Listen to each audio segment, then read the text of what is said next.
Proving that God is imaginary by the use of logic. Use your five senses. Can you see Him? Can you hear Him? Can you touch Him? Can you taste Him? Can you smell Him? If you are an intelligent and rational person, the answer to these questions is clearly no. Because if you say yes, you are a delusional person. Let's refute the weak creationist analogies. Number 1, the brain analogies. Creationists will say that, do you see your brain? Hear, smell, taste, touch it? But you know it's there. The same with God. When I heard this statement from my Christian friends, I'm like, what the fuck? Doctors in the hospitals who are capable of doing surgeries will see our brain and heart. It's inside our body. They are tangible when doctors touches them. Also the inventions of X-rays for our bones and ultrasound for pregnant mothers. Our body parts inside are seeable if we undergo surgery, and devices can censor them. How about God? Is there an evidence that you can censor Him? Of course, no. Therefore, God doesn't exist. Simple as that. Christian excuses are like, because He is God and we are just humans, that's why we can't measure Him, which sounds fucking idiotic. Number 2, the air analogies. Creationists will say that, do you see the air? Hear, smell, taste, touch it? But you know it's there. Same with God. This is ridiculous. This is easily refuted because air is tangible. Also, do you have an idea what is a barometer?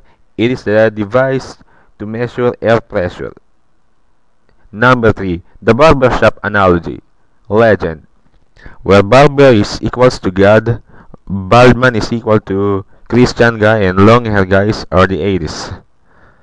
In this analogy, Christians are like, so if the long hair guys keeps their hair long, does it mean that barbers don't exist? This sounds ridiculous. The long hair guys will have a free will for keeping their hair long. Who the fuck cares? They have free will to do whatever they want. Same with the bald guy. Who cares? This place is democratic. Let's compare God to a chair. Do you see it? Yes. Do you hear it? If someone moves it. Can you touch it? Definitely. Can you smell it? Yes. Can you taste it? Yes, but it's not a food at all. It's very clear and obvious that the chair does exist and God doesn't. Get my point? Let's read these logical propositions. Is God willing to prevent evil but not able? Then He is not omnipotent. Is He able but not willing? Then He is malevolent. Is He both able and willing? Then when does evil come in? Is He neither able nor willing? Then why call Him God in the first place?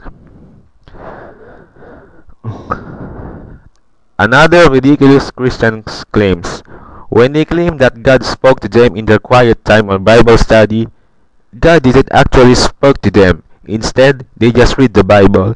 It doesn't make any sense, isn't it? They should directly say that they read the Bible. What a mess. Same with an insane pastor speaking on a church.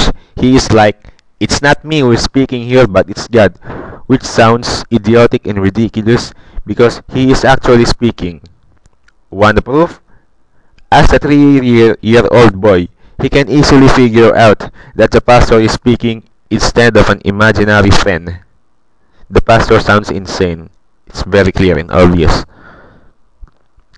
It's kind of like, are you aware of the story of the emperor's new clothes? Where he's actually naked, but some clever tailor said that they had created a magical fabric and only wise and noble people can see this fabric. No one, of course. But no one wants to admit that they are not noble, so they all pretend to see it. But some kid yells out that the emperor has no clothes, and they all realize that they've been fooling themselves. Same with God, where God is equal to non-existent clothes of the emperor according to my analogy. Also, Jesus Christ, Satan, Moses, Noah, biblical characters are just fictional characters. They are just equal to a flying spaghetti monster, invisible pink unicorn, Santa Claus, Leprechaun, Harry Potter, etc.